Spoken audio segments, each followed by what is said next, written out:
Hello everybody, my name is Kataturna. I'm here today playing Firewatch. A couple people have recommended it to me, so I don't believe it's horror, but from my understanding it's like an adventure point and click about being mostly alone in a forest.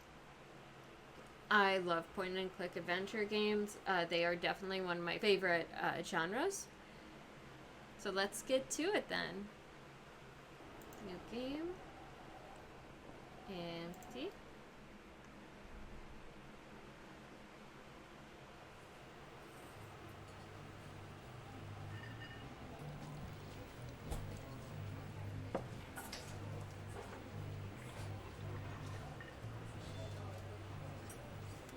Panic Inc. I don't want to panic. Boulder, Colorado, 1975. It's one of the places I'd like to move to. Boulder, Colorado, not move to... Oh, you see Julia. Move to the date. Okay.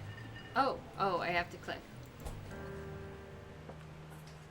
She's about your age, late 20s, laughing with well-dressed professors and grad students from nearby CU Boulder. You, Henry, are out drinking with your pals. Apparently I'm Henry. I approach her. You are drunk. You are drunk. So what's your major? I mean, how do they know that? I don't know. I already have no idea. Now, I'd like to know what her major is. So, what's your, major?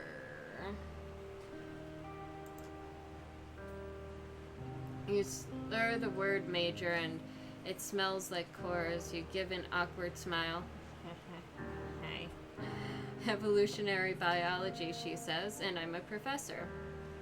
Cool, you reply. What's yours? She asks. She sniffs the air.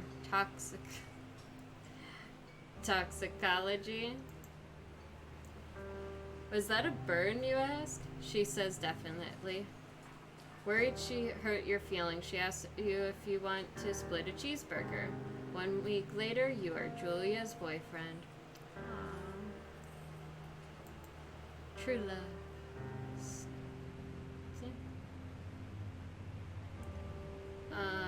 Pick up backpack, okay.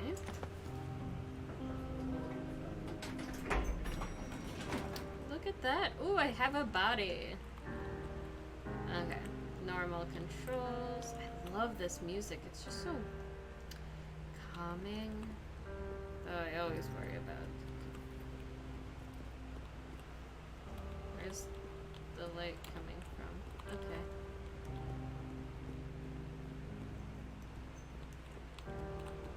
I want to click everything, so...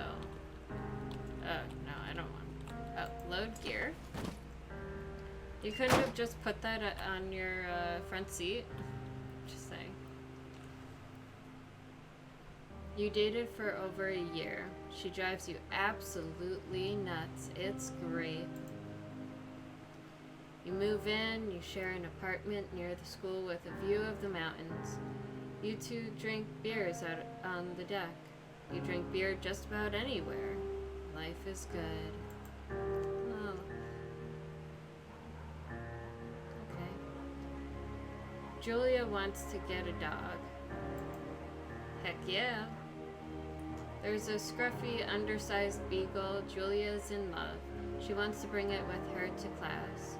There's also an intimidating but gentle-eyed German shepherd. Nothing bad could happen to Julia while walking this dog. It's badass.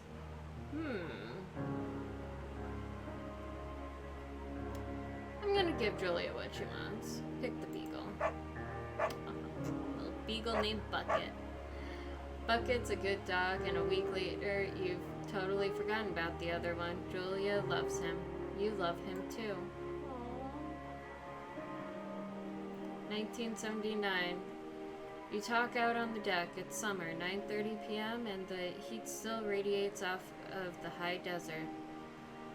What do you think about kids? She asked. Oof. Kids? They're not very smart or good at much. I'm saying if you and I have some. A couple of little idiots. I mean, I don't know. I mean, this is honestly a little bit about kind of like what me and my husband go through and everything, trying to figure out when we want to have kids and adopting animals, things like that. That would be, I mean, one day, I don't know, how old are they? 70s? I don't know. I mean, right now for me personally, why rush? Well, you know what? That would be pretty good. That was my phone. In that case, we should probably get married. Yeah, I would like that, you say. These kids are going to be screwed up enough. It's probably for the best that their parents are hitched. You say she's absolutely right.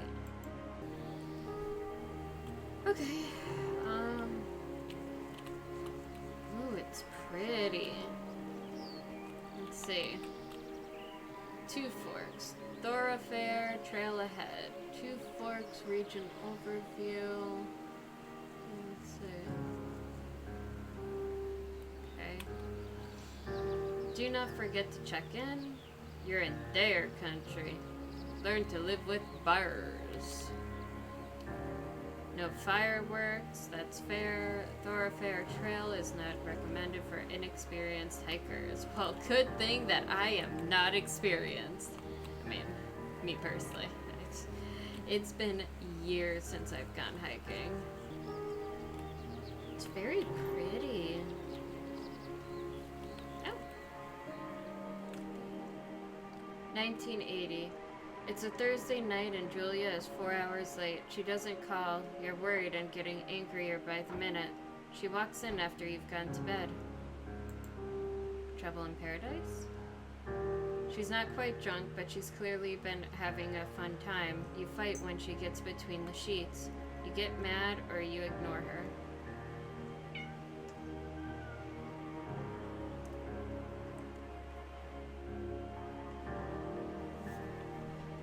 Hold on. Guess Dodo is gonna join us today. Alright, so where were we? You fight when she gets between the... I'm gonna say get mad, because if you just ignore her, then nothing's ever gonna be fixed. I mean, that's just the way of relationships. You have to confront what's happening. You call her an inconsiderate asshole. She tells you to fuck yourself and to not be such a baby. You call her selfish.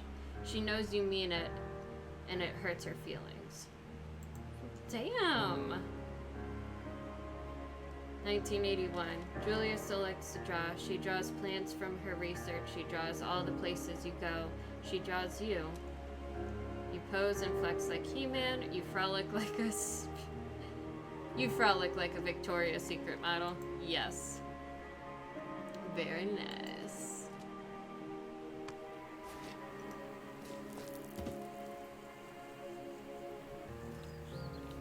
So pretty.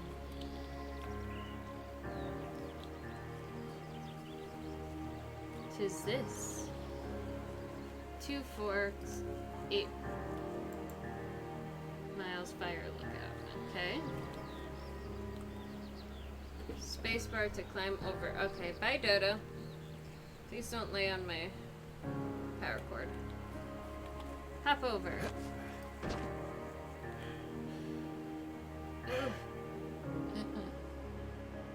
What was that noise? Okay. 1982. During the summers, you and Julia enjoy walking Bucket at night.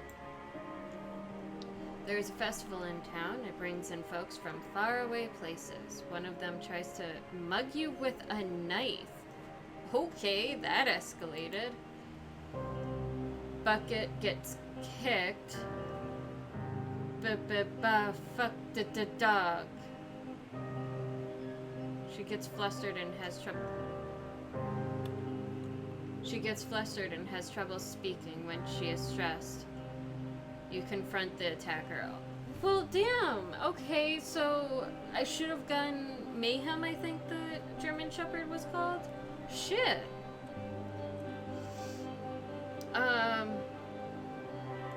Oh, you scare him away or you beat his goddamn face in. I don't know, because, I mean, scare him away, okay, right? And then what? But you don't want to be charged with assault. Like, personally, I would not care. If you hurt my dog, I'm gonna fuck you up, okay? But at the same time, I don't want bad consequences. I don't know. Okay, let's go. Let's go with... You scare him away. Ugh. Okay. Reach into your pocket like you've got a gun and threaten to kill him. You manage to scare all three of you. He runs away. Julia asks to take a different path from that day forward. You say okay, you don't want to go that way either. Well, no shit. From then on, you walk by the river. Oh, but if they didn't actually get the message, like what if they come back? 1984. Plans to have kids get waylaid by work. Okay. Julia gets offered a job at Yale. Yale is in Connecticut, 2,000 miles away. It's a great job, associate department chair. She wants to move. You absolutely do not.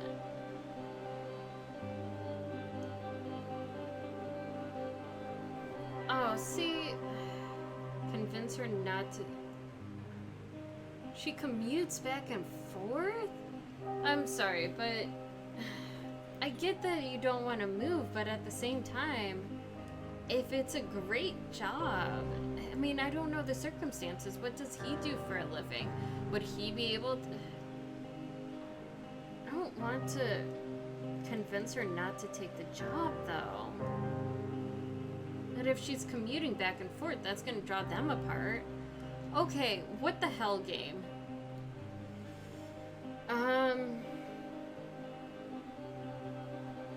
She might resent you, though. Like, if you don't... She commutes? You ask her if she'll commute back and forth. You don't want to move to Connecticut. She says that'll be hard, but she'll do it for you. But she'll do it if you won't move. You tell her not to pass it up if it's what she wants. She agrees. She flies back to Boulder 3 times each semester.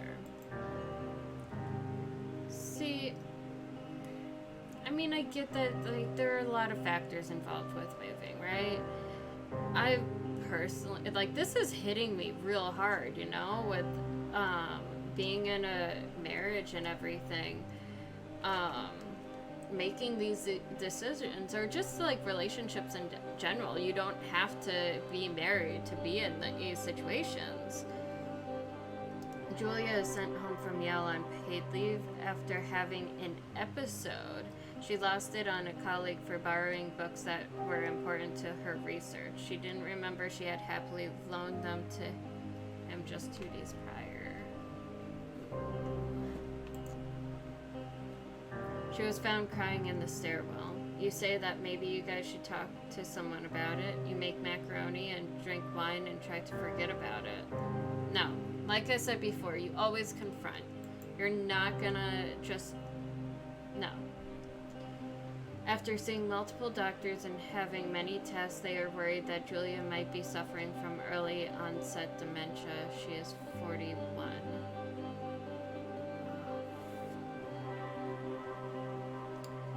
Nana has been getting worse with her dementia.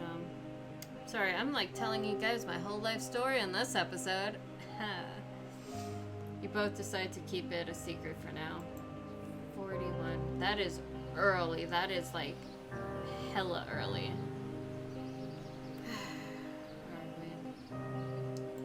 I'm gonna cry by the end of this series, aren't I? Oh.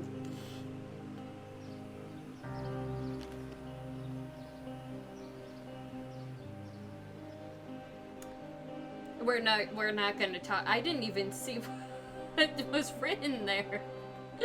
What? Okay, whatever.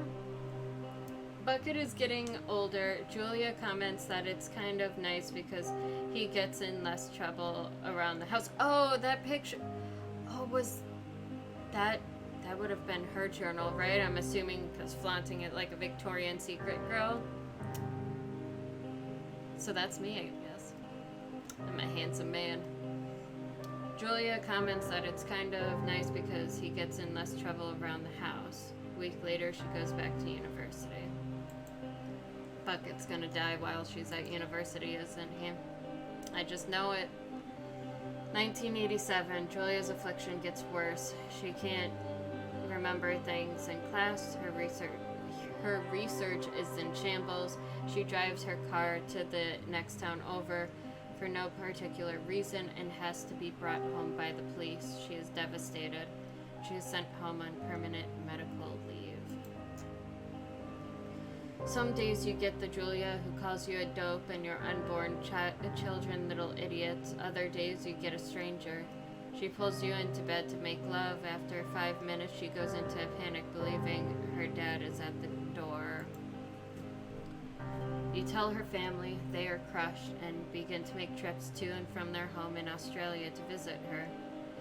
For a while, your friends come by with little things to brighten the day. She gets worse. You know what? Fuck all of you that told me to play this game because I'm already gonna be in tears. 1988. You spend your days following Julia around the house. You count the seconds between the 2 weekly visits from Daniel, the nurse. He suggests that Julia could live somewhere else, somewhere with 24-hour care, a home. It sits with you for a couple months. Some of the places are really nice. I've seen a whole bunch of different ones already. I've only been an EMT for like a full-time EMT for a month, and I've already seen like a ton of different ones, and there are some really, really nice ones.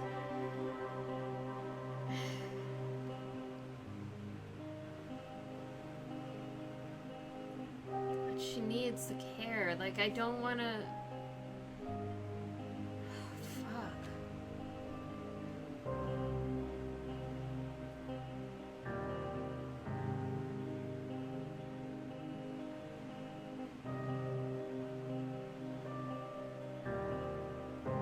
It's so hard because you don't want to not give her the care she needs, right? Well, but at the same time, you don't want to not be able to see her every day, right? So, and at the same time, it's kind of like you don't see her every day because she goes through her episodes. I'm gonna say move her to a full-time care facility.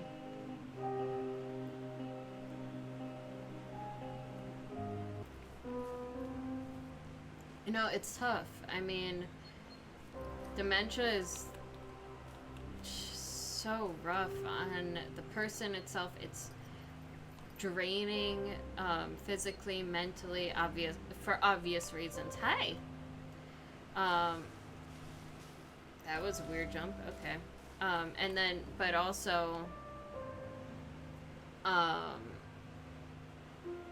the people around you. I mean... It's not something that anyone should ever deal with. Should have to deal with. Like, it's horrible. Her family agrees with your decision. You find a fantastic place in Boulder and move her there. You see her every day. Then this was what I was talking about, right? Then every other day. Are you not seeing her every day then? You go out to the bar with your old friends. It's not the same. You get the feeling that every wife tells her husband, if you ever put me in a home like Henry did, I will cut your balls off. Slowly decide to not see your old friends that much. See, that's messed up. That is so messed up because you know what? If you can't offer the care that your loved one needs, and you are able to put them in a good home, then that should not, like, no, that's not okay to judge someone like that when you don't know the circumstances and stuff like that.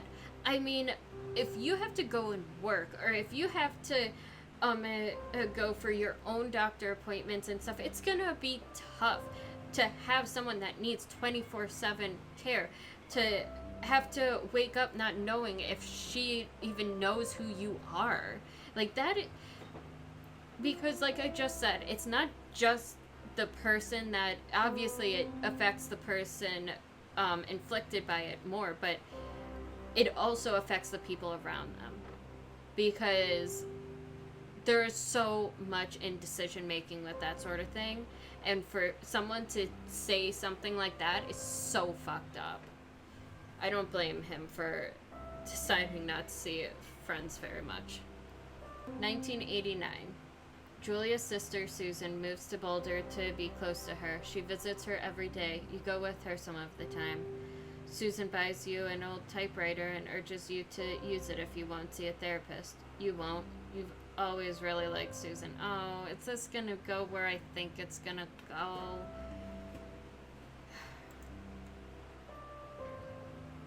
Months go by. Bucket dies. Julia doesn't remember him when you tell her. Sometimes it takes her a minute to lock in on you. In the back of your mind, you believe it's because you see her less and less. And seeing her less and less makes her forget you more. You think. See, that's something that's tough to figure out, because sometimes people can see you every single day and they'll remember you after a while of convincing them, but it's sometimes it gets so bad that they just won't. Summer is coming and you see an ad in the paper for a job. You take it.